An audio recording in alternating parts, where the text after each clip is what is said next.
What's going on, guys? Colin here with Red Beans and Dice, and today I'm going to be doing a solo playthrough of Gloomhaven, scenario number 2, Barrow Lair. It is a continuation of Black Barrow, which is scenario number 1, which I did a video on that a couple months ago, had a great time playing it. So in this scenario, number 2, Barrow Lair, you're going to be fighting your first boss, and I gotta say, I absolutely love fighting the boss.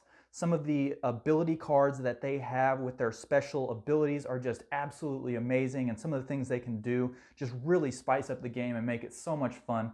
So I wanted to do a playthrough of that with you guys. Now I'm going to be taking the mercenaries that I have been playing with my roommate. So we are about 40 scenarios deep, so we have a level 6 Cragheart and a level 5 Scoundrel.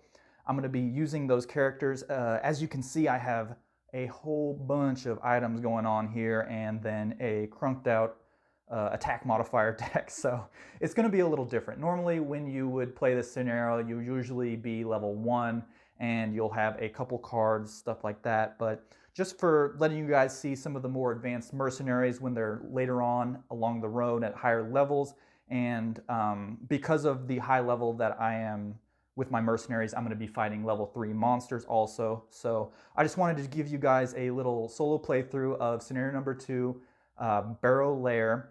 And let's get the camera flipped around. I will show you some of the cards that I have, a little bit of a brief view of the mercenaries that I picked out. They both have really cool names, very funny. And hopefully you guys enjoy the video, and also, Happy New Year. So for my first mercenary here, we have the Scoundrel that I have called Green Dragon, so pretty cool name, pretty cool mercenary. So first off, we have the Horn Helm, so if I move over 4 hexes, I get a +1 to my attack. I can put a wound on the enemy, a little bit of a defense here. I can turn that sideways for a defense if I need to. And then since she doesn't have any perks or abilities that let me knock out negative effects from items, I figured I would go heavy on the items and just load up with a bunch of them. So that is what I did. Got the Cloak of Paquetas over there.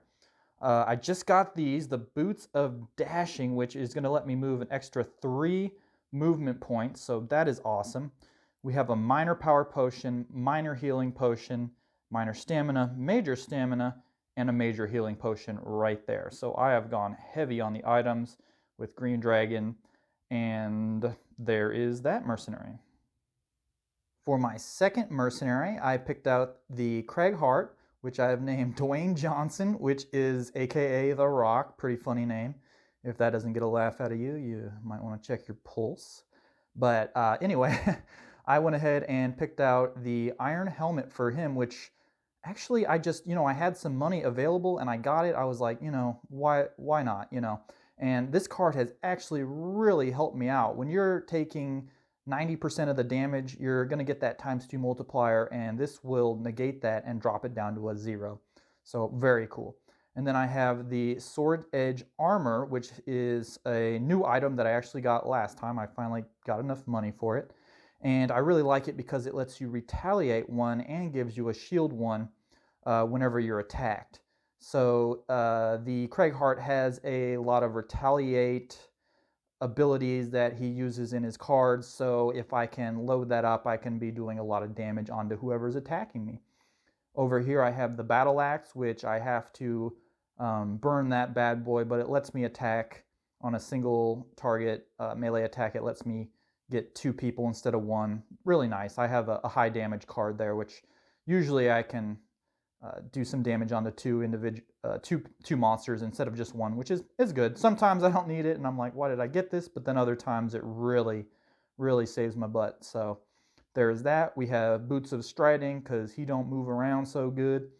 And then over here, major stamina potion, minor stamina potion, and then a minor healing potion right there. And then those are the items for my mercenaries. So over here we have our human Scoundrel, Green Dragon. Got her all painted up there, looking good. Her sword always reminds me of Sprite for some reason, so the beverage. So anyway, I'm going to put her right over here.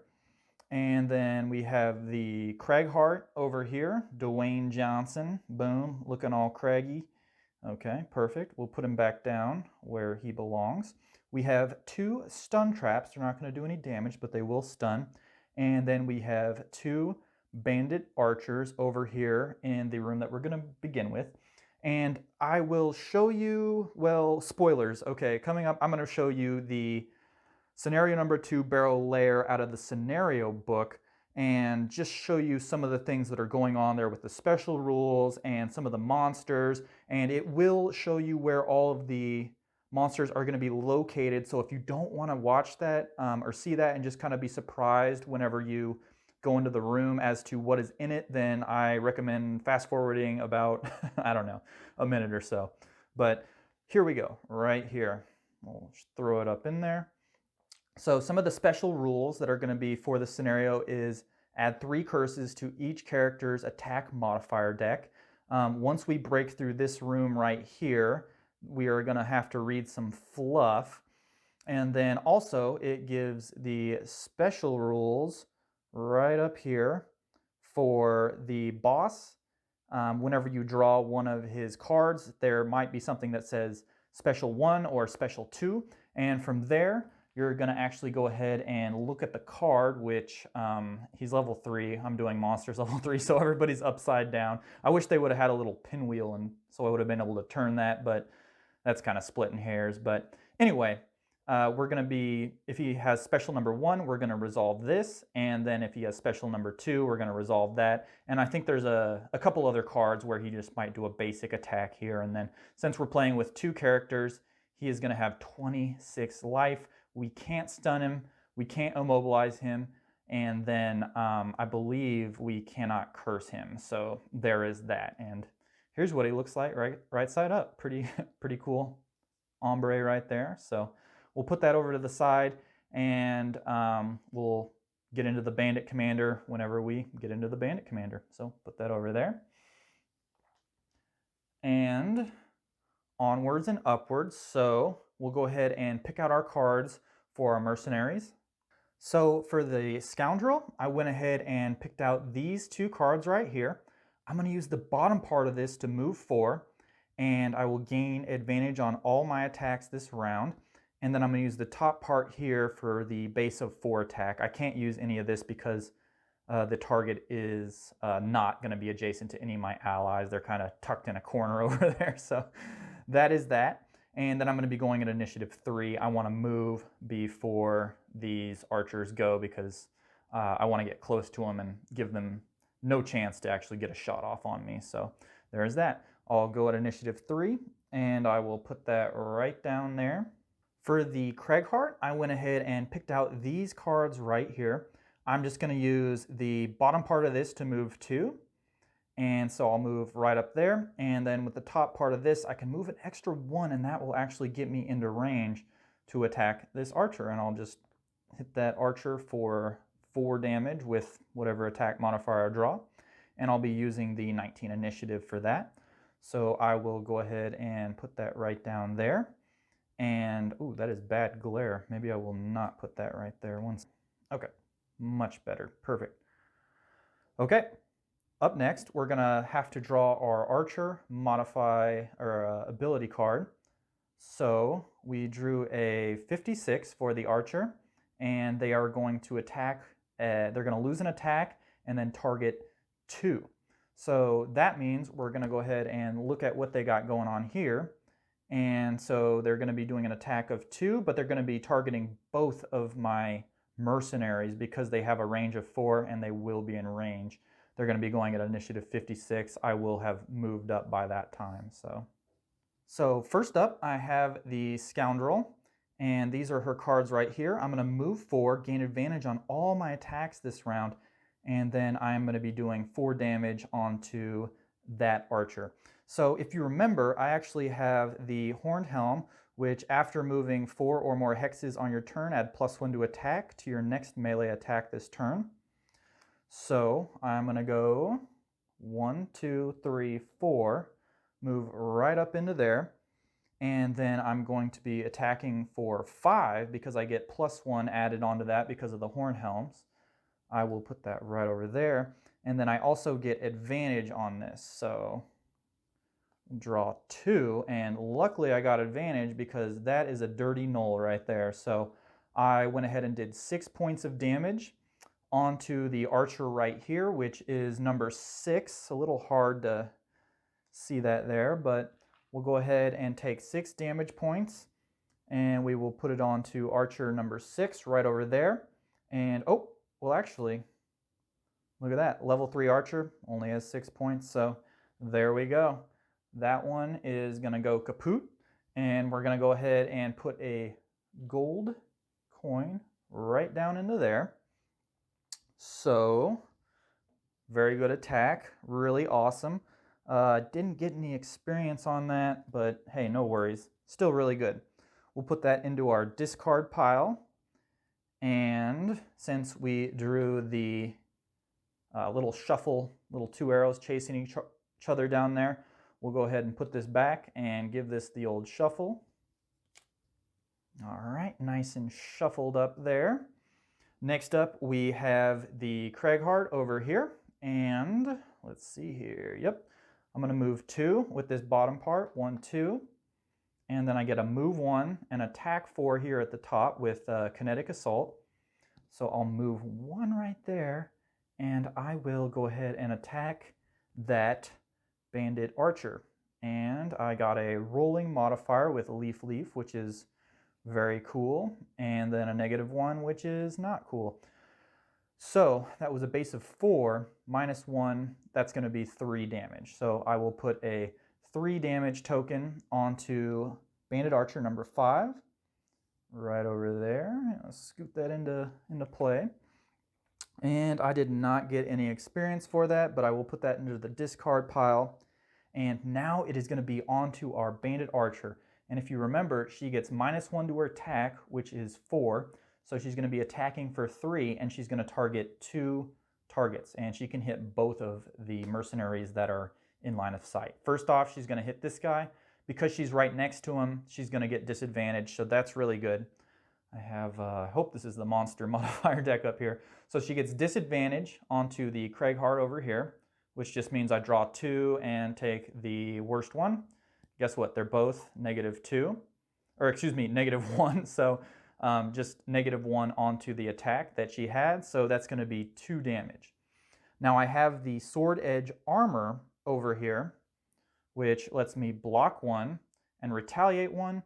And then a special little rule that I didn't know. I thought that if it was ranged attack and somebody's next to him, that it wouldn't retaliate, but since they are just right next to each other, he will retaliate onto that archer. So I'm going to move that little tracker for the Sword Edge Armor down 1. He blocks 1 point of damage, still takes 1. So we're going to move him from 20 down to 19, just like that. And then the archer is going to take 1 point of damage. Now he has, or excuse me, she has another attack that's going to go onto the Scoundrel. There's not going to be any disadvantage for that bad boy. Oh, okay. Drawing these -1s like crazy. So that is going to be 2 damage onto the Scoundrel. With the Scoundrel, I do have the Heater Shield. I'm going to go ahead and tap that, and that is going to block 1 damage, as you can see right there. Boop, just like that. So that is going to be just 1 damage onto Green Dragon. She's down to 13. There is that. Boom. All right, so let's pick out our cards for our mercenaries, and then we'll draw another card for our Bandit Archer. For the Scoundrel, I went ahead and drew these cards right here. I'm going to stay put. I don't want to run into that stun trap right there, so I'm going to do +2 to all your attacks this round targeting enemies adjacent to none of their allies. Guess what? She's not adjacent to any of her allies. And then I'm going to do the Swift Bow, the top action here, attack 3, range 4. Really like that. It's nice to have a little range with her that, you know, you don't have to burn this card either. So I'm going to use the 16 initiative, and I'll put that right down here.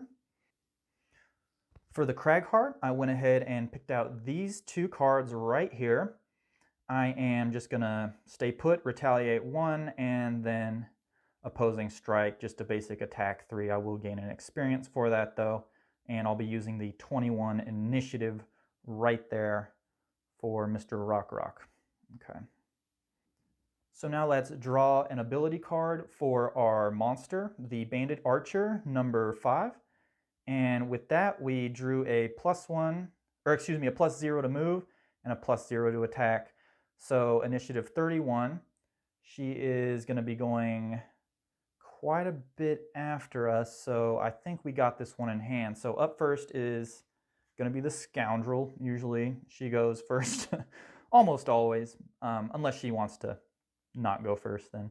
But anyway, +2 to all the attacks this round targeting enemies adjacent to none of their allies. So that's going to be an attack 5 right there. So I will take her attack deck, and I drew a +1, so that's going to be 6 damage.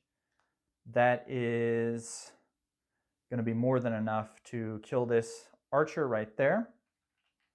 And we'll put that right down there. And now Mr. Dwayne Johnson has nothing to do. He's like, man, I was trying to get some experience there, but yeah, you know. So you know what? I'll just move over here. I'll grab that in my turn there, grab my money, get out of there. Okay, so those go into the discard.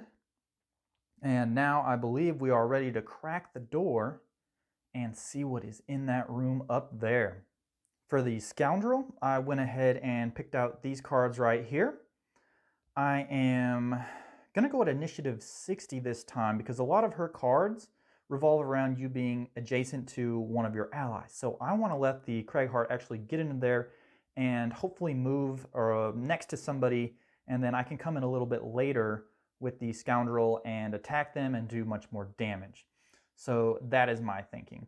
And then normally if you were playing with another person, you know, it might be a little up in the air as to when you were going, and it might be a little more difficult. It's definitely a little bit easier now that, you know, I know what I'm doing, so to speak. For the most part, I know what I'm doing. People might debate that, but anyway, I'm going to be going initiative 60, and then I'll try to move 5 in there and just do some good damage onto anybody that's talking that smack. So there we go. I'll put that right there. Initiative 60 for the Scoundrel. For the Cragheart, I went ahead and picked out these cards right here. So I'm going to be going at initiative 32, and I'm going to move 4. Probably have to throw his boots onto that. If I remember correctly, they are very far away. I have played this mission quite a bit of times, so just try to get as close as I can to somebody and hit him with an attack 3 muddle, gain an experience. So there's that. Initiative 32 is when I will be going. So I'll put that right down there. And first up, we have the Cragheart. So let's go ahead and use his move 4. So I'll go 1, 2. And then as you can see right here with this token, that indicates that I'm going to have to read something on the scenario book. So normally it is just like, oh, they're very angry, something bad is happening. I won't ruin it for you. So, but it is good to put these little tokens right underneath the doors that you have so that you can remind yourself, because I have blown through scenarios and been like, oh shoot, I was supposed to read something there. Oh, and also, I forget to say this every time, I made this myself. This does not come with the game, so it's just a little 3D door that I really like. So put that to the side. We have gone ahead and cracked that door, so I used, I was here, 1, 2 movement points, and then let's spawn everything in that room up there and see what's going on. So for this scenario, we have been told to spawn the Bandit Commander right over here, and then we have an Elite Archer right over there that is spawned. So right as I break through the door, I'm going to go ahead and be able to finish my turn, perform the 2 actions on 2 of my, or 1 actions on 2 of my cards. So I'll go ahead, I'll draw the ability cards for the boss, which is right over here. And he is going to be going at initiative 52 and range 3, target 2. So let's take a look at his character sheet here. He has move 3, attack 3, and he's going to try to get in range of both of my mercenaries. You know what? That's I don't have a huge problem with him attacking me because his other special abilities are just so much more devastating. That is perfectly fine with me. So I will put that right over here. Got limited space here, so I'll try to smudge everything that I can into there. And then also we have a Bandit Archer Elite, which has, how much life does she have? 10 health, wow. 4 attack, 5 range, so she's gonna be doing some damage, so let's also draw for her. Oh gosh, what is this? Okay, so -1 move. So she's gonna move 3, do an attack of 2 onto most likely my Cragheart, and then throw a 3 damage trap in an adjacent enemy hex closest, or an adjacent empty hex, excuse me, closest to an enemy. And she's going at initiative 14 very quickly, so she's actually going to get to go after my Cragheart goes. Well, actually, both of these guys are going to be able to go before my Mercenary go. Excuse me, my Scoundrel goes. She's down here. I'm going to move. She'll be up into the picture here shortly. So, all right, let's finish up our action for the Cragheart. So remember, we had the move 4, and then I was gonna try and use this part up here, but you know what? I don't think I'm gonna be in range. So I was here, and I went 1, 2, and then 3, 4, and then if I use my boots 5, 6, oh man, I'm gonna be short. So I didn't calculate that out very, very well. I actually kind of had a general idea of where those guys were going to be, but I kind of smudged it. Okay, so I had 2 here. He's going to be attacking at range 3. You know what? I will move 1, 2 right up into there, and I'll make them work for it. I'll make them try to come over here. And then I don't know if you noticed on the scenario book, I actually have the map flipped in a 180, so it's a little confusing, but I thought that this would be a little bit better for the camera angles and views so that we can progress along into where the actual bosses are. So that was my thinking. And then also each one of these little doors has a letter on it, you know, A, B, C, D, and as he pulls his boss ability decks, these are going to open and there's actually going to be zombies in here. Or I think his second special ability actually spawns a living bones. Yep, absolutely right. So he's going to fly to the next door, reveal the room. If we draw a special 1 card, if we draw a special 2 card, he's going to summon a living bones right there, and that's horrible because I have to actually kill the Bandit Commander, that guy, and every other monster that is on the board. So if I can get to him and kill him before he opens any of these doors or spawns some living bones, then that will be a good scenario. Or that'll be a good, that'll just be good. You want to kill him fast and you want to kill him early. So there's that. So I went ahead and used my 4 movement. I am not in range, so there's that. I'm going to have to just fizzle these out and go on to our monsters. So up first at initiative 14 is going to be the Archer. She has a range of, let's see here, range of 5. So 1, 2, 3, 4, 5. She is already in range. That is horrible. So I believe she's going to stay right there, and she's going to attack me for, let's see here, -1 onto her attack. So she has an attack of 4. So she's going to attack me for 3 damage. So we can draw a modifier over here, and oh, perfect. Okay, awesome. So that attack fizzles out for her, and now that is the shuffle sign for the monster attack modifier deck, but I need to wait because he's gonna, once he goes and tries to attack me, then I will shuffle it after that. You wait till everybody's gone. So that was perfect. Okay, so he did not take any damage, and then as you remember, create a 3 damage trap in adjacent enemy or empty hex closest to the enemy. So I'll go ahead and perform that, and if I were the monsters, I would throw it right there because I'm going to be trying to come up in this way. You always try to do whatever is worst for you, which is makes the game fun and horrible. So initiative 14, the Archer has gone and missed with her attack. Now at initiative 52, we have the boss, so he is going to move, what is that, 3, and try and get in range of this guy. So he'll go 1, or let's see here. He can go 1, 2, 3, and then 1, 2, 3. You know what? I don't think he's going to be in range either way, but we will have him. We'll have him go 1, 2, 3, because that would be, I think, one of the closer ways. Yeah. I think that would, it's either that way or that way. Either way, I'm picking that way. So he goes over there. He has a range 3 attack, but he is 4 spaces away, so that fizzles. He is not able to do anything this turn. So now we have our Scoundrel, and she is going to be, for once in her life, going last. And let's see here. I may just move up 5 and poison him. There's nothing here on his little character sheet that indicates he cannot be poisoned. So I'm going to put a poison on him because we're going to have to hit him multiple times and hit him multiple times hard. So I'm going to use this move 5 right there. I'm going to go 1, 2, 3, 4, 5. Where was I? Right here. 1, 2, 3, 4, 5. Yeah, either way. I'll go ahead and use the Boots of Dashing. I will exhaust that and gain 1 extra to get right up into there. So I've moved over 4. I have the Horned Helm, which allows me to add +1 attack to my next melee attack when I moved over 4 hexes. So I definitely did that. So I'm going to be attacking for 4 and putting a poison no matter what onto that Bandit Commander.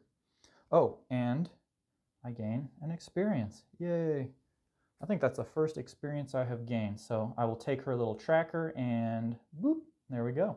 So I will be doing attack 4 with my boots because I moved over 4 onto the Bandit Commander. And that is a curse card. We had to put 3 into each one of our decks, so that's horrible. Okay, so I'll put this over to the side. It goes out of the deck, and one of the pros that happens is I do actually poison him, so he's going to be taking extra damage. But however, I didn't do any damage onto him, which is absolutely horrible. So that is it. That is going to be it for our mercenaries and for our monsters. So not a good round for anybody. They got a null. I got a curse. Not a lot of action going on. I'll go ahead and shuffle the monster attack modifier deck because I drew this null right there, which was a good thing. Okay, we got that nice and shuffled up. I'll put it up here to let you know I'm not cheating. Okay, perfect. All right, so let's pick out some more cards for our mercenaries. We are getting down there in terms of card count. We might have to do a short rest here. All right, for the Cragheart, I went ahead and picked out these 2 cards here. I am going to move 2 and add my boots onto that. Try to get, I might actually just spring that trap, and then I'll create Leaf, and I will actually have to do 1 damage onto my ally, but at the same time, I will do damage onto them. So, potato, I don't know, is that a saying? Okay, I'll do initiative 29 for the Cragheart. I'll put that right down there. And let's pick out the cards for the Scoundrel. And for the Scoundrel, I only have 3 cards left, and I do not like any of them. This is actually a really cool card up here, but it has to be a normal enemy that is adjacent to none of its allies and also adjacent to any of your allies. As you can see, these are all elite warriors, and this is a boss, so I'm sure it doesn't apply for him. So I'm going to take my cards that I have, and I'll do a short rest, which is actually just shuffling them up, not looking at them, and I will draw one of them randomly. And usually you draw one that you like. So, okay, especially with 9 cards, you really don't give an option to, there's not a lot of room for messing up or losing a valuable card. So, but that's a good card, but I will lose it. With the Scoundrel, I'll go ahead and pick out these 2 cards right here. And I am going to move 2 and add my Boots of Striding onto them. And I will actually go ahead and do 4 movement points, which will pop this up to 5. And then I'm going to go at initiative 36 because if I can get that Cragheart up there next to him, I can do add a wound and get an experience. So that is my thinking. So 36 is when the Scoundrel is going to go. Now we'll draw for our archers, and they're going to go at 16 and hit hard, so that's not good. Put that right over there. And then for our boss, let's see what he does. Okay, that's not bad at all. Okay, initiative 36. It is a tie for the Scoundrel, but I believe that the Mercenary always goes first if there's a tie. So I'll go ahead and put that right over here so you guys can see it for the boss. It's getting a little cramped over there. All right, so perfect. So up first we have the archer over here at initiative 16. She is not going to have to move or do anything because she is in range already of the Scoundrel right there. She has an attack of 5, but because of the -1, it's going to be 4. So we'll need to draw an attack modifier for her and see what she gets. So 4, and that is just going to be 4 damage onto the Scoundrel. She is down to 9. She does have some healing potions, but still you don't want to be taking too much damage with her. Okay, that's it for the archer. Next up we have the Cragheart. I'm going to go ahead and go 1, 2, and then use my boots, and I'm actually just going to hop right into that trap. I'll take the 3 damage that it was. Now, normally at this monster level, I think this would be a 5 damage trap, but because on the ability card it said 3 damage, it is a 3 damage trap. So I'll take that over there. The Cragheart is going to drop down to 16, and I can't use any shields or anything to block that. That's just pure damage. So I've used my move 2, added my boots onto it, so I'll have to exhaust those. And then I will create the leaf, which is over here. Put that right up to strong, and I'll do that at the end of my turn, but I'll do it now. I'm not going to use it. So, and then all adjacent allies and enemies suffer 1 damage. Oh, I'm kind of regretting that now because she is actually going to go down to 8. Oh no. And then let's see here. So we move 4. We're going to do 1 damage onto that archer and the boss, so that's good. So we'll take 1 little wound, and that's archer number 1. We'll put that over here out of sight. And then for the Bandit Commander, we will put that right onto him. So he is only 25 more damage left. That's ridiculous. Anyway, so I have moved, and then I'm going to do just a basic attack 3 onto him. So there is that. So I'll do an attack 3 onto the Bandit Commander with my Cragheart. And, okay, I drew another rolling modifier.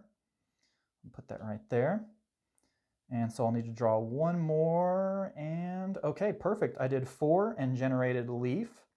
So I did 4. He's also poisoned from the Scoundrel, remember? That's going to be 5 damage, so very happy about that. So he is down to 20 life, and I do not gain an experience. This is actually a pretty cool card. If I could have pushed him into one of these sarcophaguses, if he was like, say, over here and I was there, I could have pushed him into there, done an extra 2 damage onto him, and then gained an experience. But just because where he was, I couldn't do that. So there is that. These are done. No experience. Put him in the discard pile. And he's getting a little low, but I think we're still good. Okay. Now, up for this lovely lady, I'm going to go ahead and I will move 2. And I will also put my boots of dashing right there, add an extra 3 onto it, and I'm just going to do a little shake and bake, 1, 2, 3, 4, and I'll move back. So I have moved 4 spaces, so that's going to jump me up to 5 damage, and then I'm going to add wound onto that. So every time he starts his turn, whenever he activates one of his ability cards, he will automatically take a point of damage. it doesn't say I can't do that to him, so I will do that to him. Okay, so I have an attack of 5 that I'm going to put onto him. I also do gain an experience, so yeehaw. I'll track that right now. You get that even if the attack fizzles, so there's that. So I will need to draw an attack modifier, and oh, okay, so that was 5 damage. Times 2, that's going to be 10, and he's wounded, so I believe that's 11 damage right there. Wow, that was a huge attack. Really good. Oh man, this scenario might be over a little quicker than I thought. Okay, so he's going to go ahead and get a wound token, which we will put onto his little character sheet. Next time when he starts his ability cards and uses them, he will get a wound automatically put onto him. Really cool. Okay, so that was 11 damage. Man, not every day I get to use these fatty boobaddy 10s, but 11 damage, 10 plus the poison, so 11 onto him. And he has 17 points done on him, so he's got 9 left. Not a bad attack. Really good. Really awesome. So we have resolved the Archer, then the Cragheart, and then the Scoundrel went. Now we have to do the Bandit Commander right there. He has that 36. So he is going to do, let's see here, 4 points of damage onto the Cragheart went first, so that is going to be the focus. He is going to attack him for 4 damage. And we will draw off of the monster attack modifier. So that is going to be 3 damage that he does. So the Cragheart is going to actually block with one of these, and it'll go down. I'll have 1 left. My thumb is blocking it because I'm using my other hand to pull that. So that's going to be a shield 1 and a retaliate. So that is actually going to be 1 damage onto the Bandit Commander. And then I will have to take 2 damage, and he will go down to 14. So there's that. And that is going to be our turn. So we will get our cards drawn for our Cragheart and our Scoundrel and go from there. So for the Cragheart, I went ahead and picked out his cards first because I am super excited. I'm going to add +2 to all my melee attacks, and then you remember the leaf was created.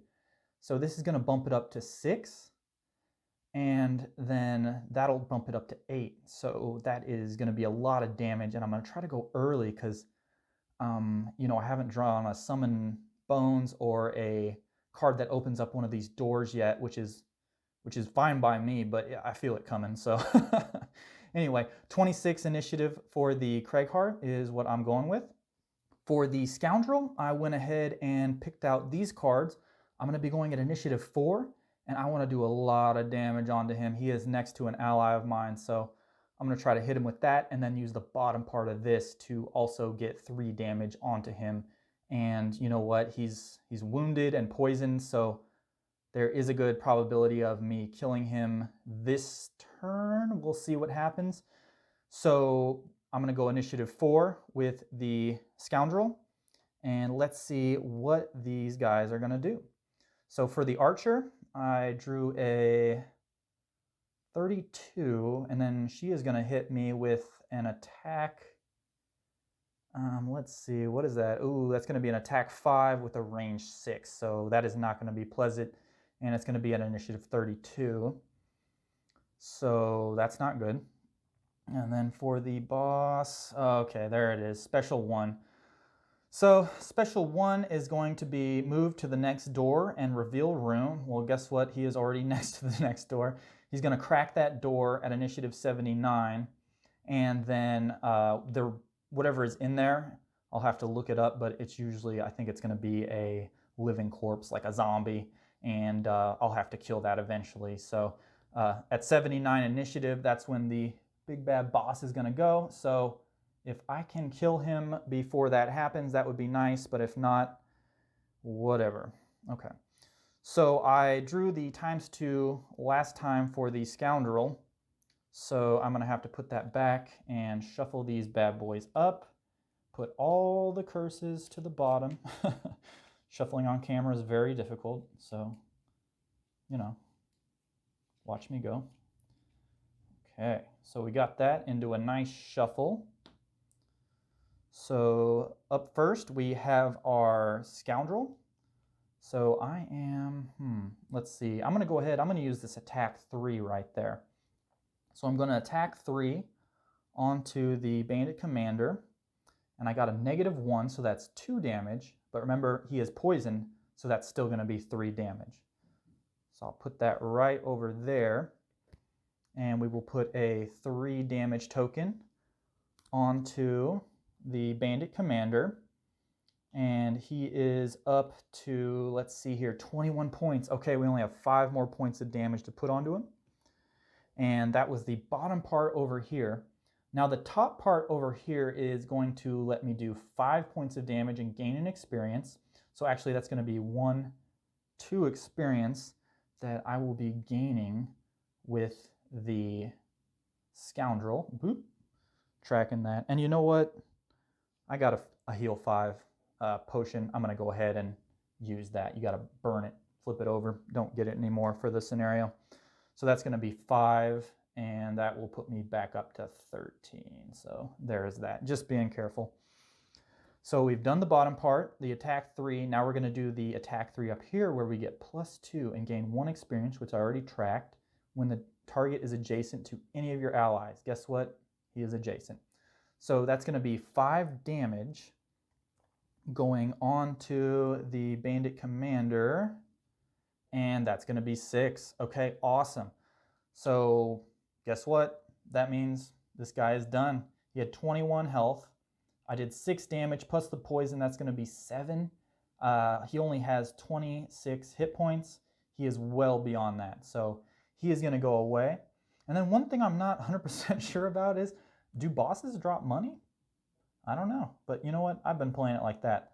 So I drop it right down there, and we actually avoided this, which was absolutely amazing. We got really lucky with a couple of our cards that made him just attack us, which really wasn't too bad. So we'll put that over there. This fizzles out because he's dead. But as you remember, we have to actually kill all revealed enemies. So this Bandit Archer is up next, and she is going to go. So we still have to take her out.